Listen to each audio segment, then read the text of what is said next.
I'm Steve Scott. Let's talk hop. Hey, remember, if you like these videos, subscribe to the channel. And if you'd like to learn more, contact me. My contact info is in the description below the video, and I'll show it again at the end of the clip. I'd love to hear from you. So, in an earlier video, I talked about the 5 human performance principles, and I said I would go into more detail about them in the future. So today, I'm going to talk about human performance principle number 2, blame fixes nothing. And I'm going to start with a quick story. When I first started in the aluminum business, I was an hourly general factory worker at an aluminum smelter called East Alco.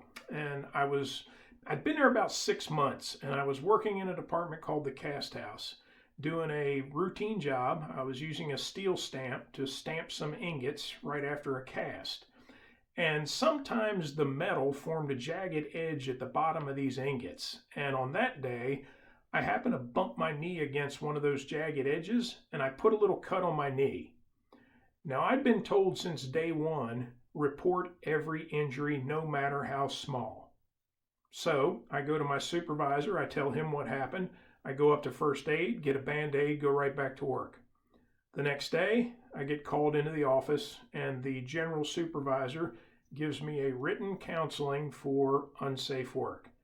And guess what he tells me? You need to be more careful. You should use more caution. You should be more aware. You should pay better attention, right? So what do you think that fixed?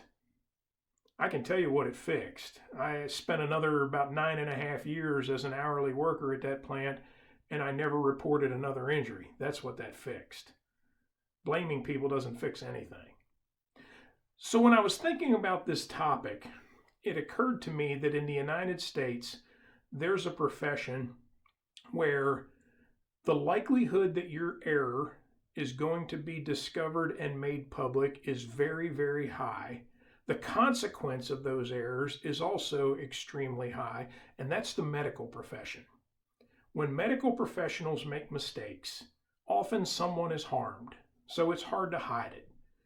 And the consequence of those mistakes is often very public. It ends up on the front page of the newspaper, or we hear about it on the TV, and the consequences can be very severe.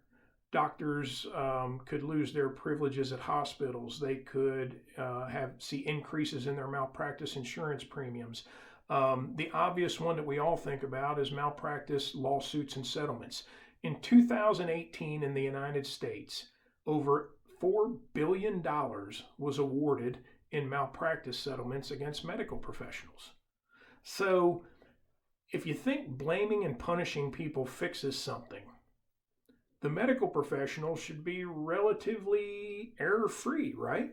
I mean, your errors are going to be discovered, they're going to be made public, and the consequences are very severe. But Johns Hopkins University did a study in 2016 that showed medical error was probably the 3rd leading cause of death in the United States, right behind heart disease and cancer. And I found this clip by Dr. Lucian Leet from the Harvard School of Public Health. He was testifying in front of Congress, and he basically says the biggest problem with reducing medical errors today is the fact that we punish doctors for making mistakes. And when we punish people for making mistakes, what do? They hide their mistakes every chance they get. Blame fixes nothing. In fact, other than just fixing nothing, it discourages reporting. So it prevents us from learning and improving based on those events. So if you really feel like you need to blame and punish people, just be aware that when you do, you're not going to learn and improve. Okay? Principle number 2, blame fixes nothing. Hope you like these videos. If you want to hear more, here's my contact information. I'd love to hear from you. Thanks.